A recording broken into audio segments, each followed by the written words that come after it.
Olá, amigos! Quero compartilhar com vocês hoje um texto do Evangelho de Lucas, capítulo 2, onde a partir do versículo 41, o evangelista Lucas ele traz a narrativa de um episódio na vida de Jesus, ainda quando era menino, quando tinha 12 anos de idade.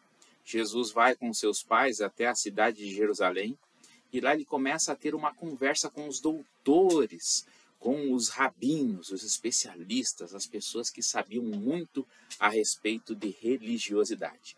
Este texto está registrado em Lucas capítulo 4, versículo 1, onde diz que anualmente os pais de Jesus iam a Jerusalém para a festa da Páscoa.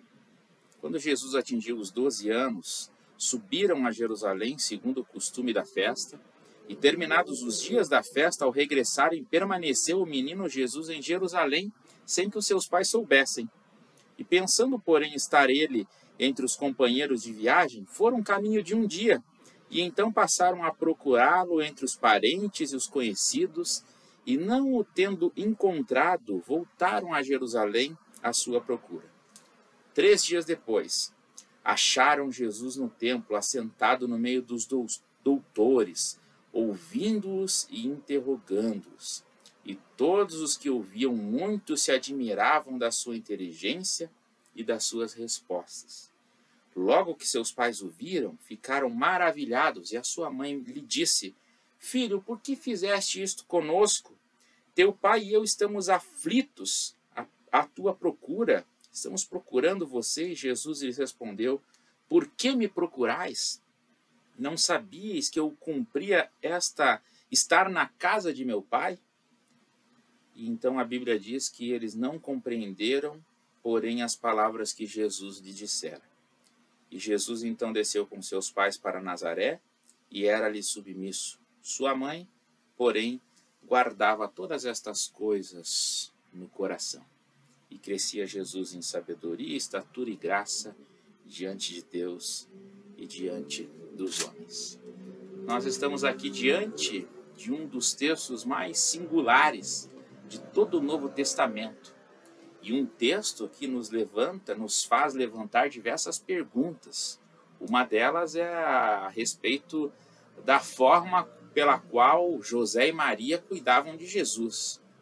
Outra vez eu conversava com uma pessoa e ela perguntou para mim a respeito deste texto, e o questionamento daquela pessoa era o seguinte: seriam José e Maria pais irresponsáveis a ponto de perderem o menino Jesus aos 12 anos de idade e somente achá-lo 3 dias depois? E a resposta a esta pergunta, ela demanda da gente uma análise hermenêutica deste texto. Um dos princípios hermenêuticos, daqueles que querem interpretar a Bíblia, ele diz respeito a algum texto, né? Um princípio hermenêutico diz que quando um texto não pode ser explicado na sua totalidade pela falta de informações, nós precisamos recorrer a outros textos, a outros momentos em que a gente consegue entender um pano de fundo, a gente pode ter uma compreensão mais clara a respeito desta situação. E eu quero dizer para você que me assiste, que me acompanha aqui no meu canal, que a gente precisa analisar, né, a vida de Jesus, o cuidado que José e Maria tiveram com Jesus desde o início do seu nascimento.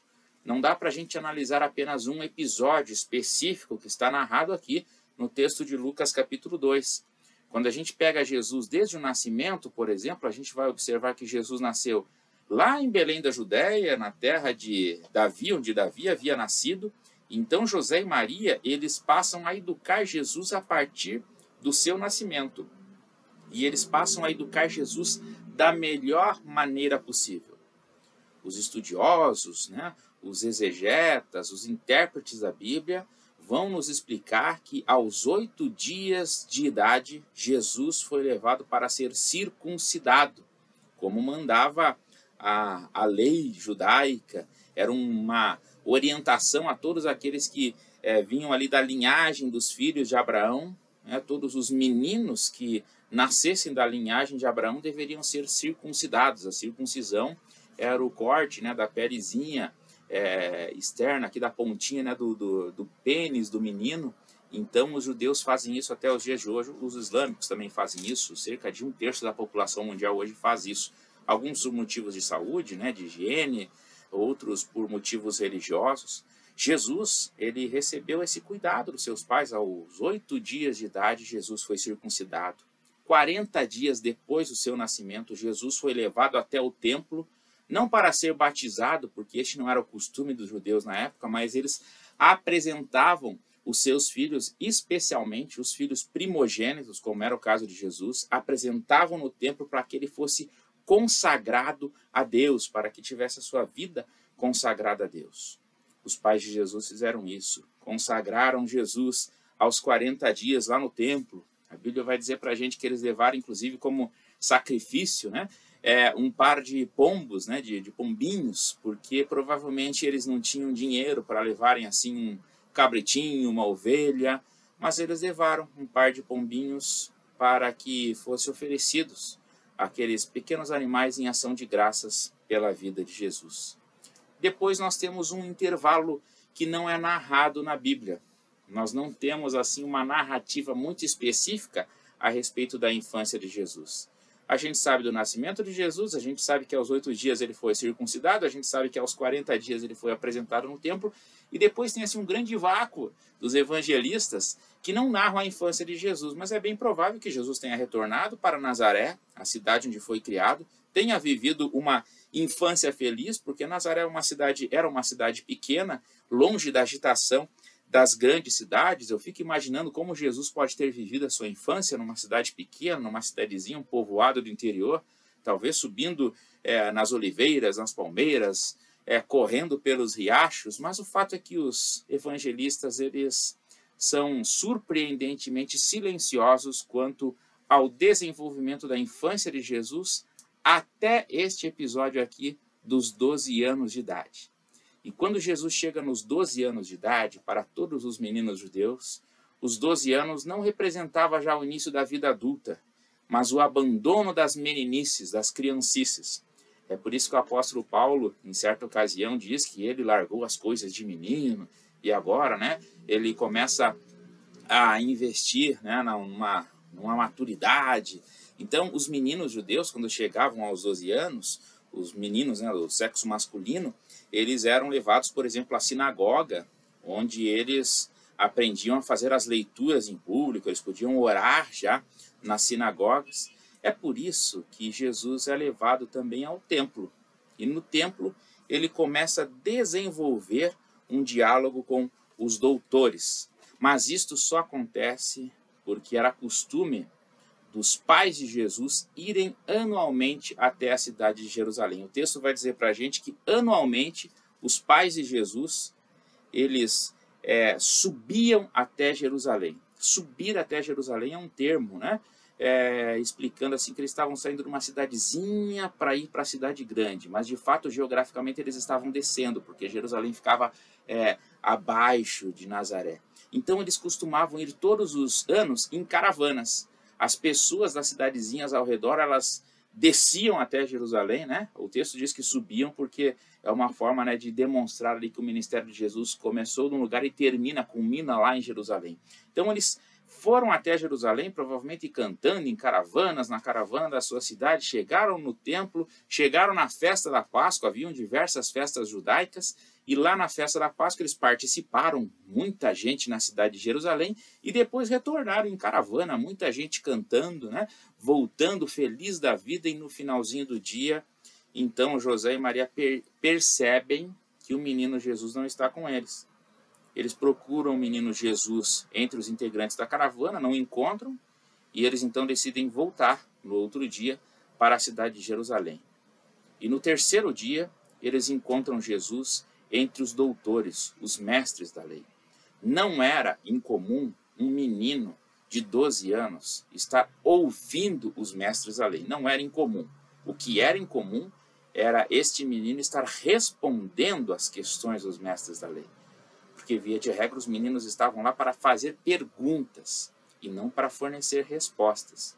O caso de Jesus é um caso totalmente diferenciado, porque Jesus, na sua sabedoria, ele começa a não apenas perguntar aos mestres da lei, não apenas perguntar aos doutores da lei, mas ele começa a dar respostas a eles.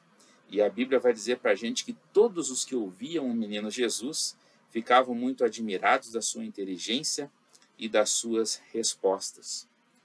Quando a mãe de Jesus encontra o menino no meio dos doutores, ela vai até o menino e faz uma pergunta para ele.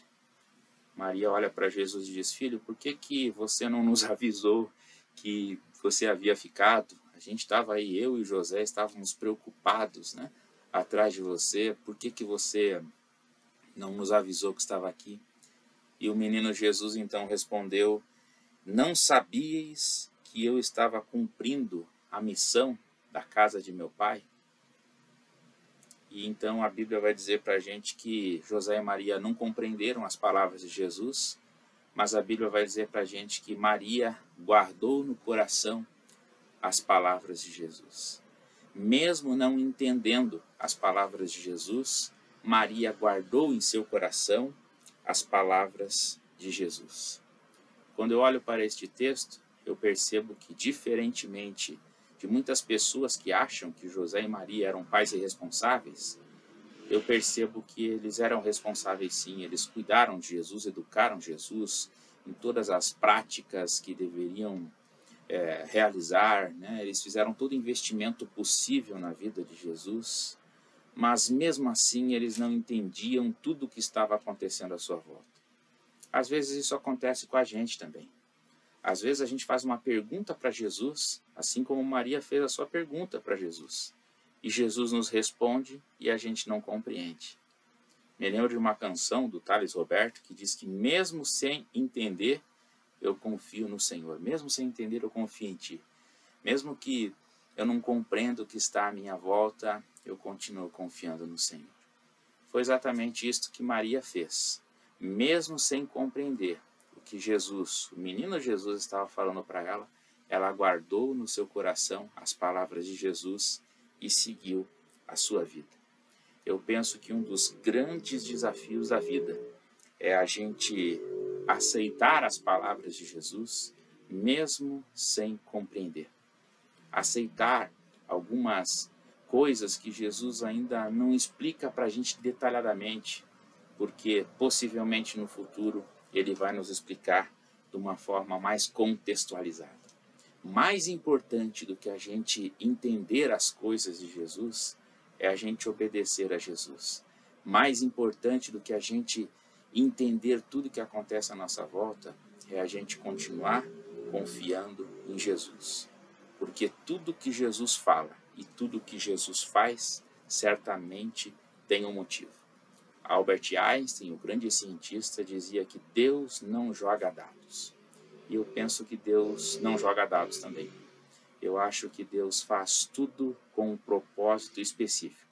E mesmo que nós não entendamos muitas coisas em alguns momentos da vida, nós precisamos continuar confiando em Jesus, porque a nossa vida deve estar nele e ele tem o melhor para nós. A minha oração, o meu desejo é que eu e você possamos confiar em Jesus, guardar as palavras de Jesus em nossos corações e continuar confiando nele, entregando a nossa vida a ele, porque ele tem o melhor para nós.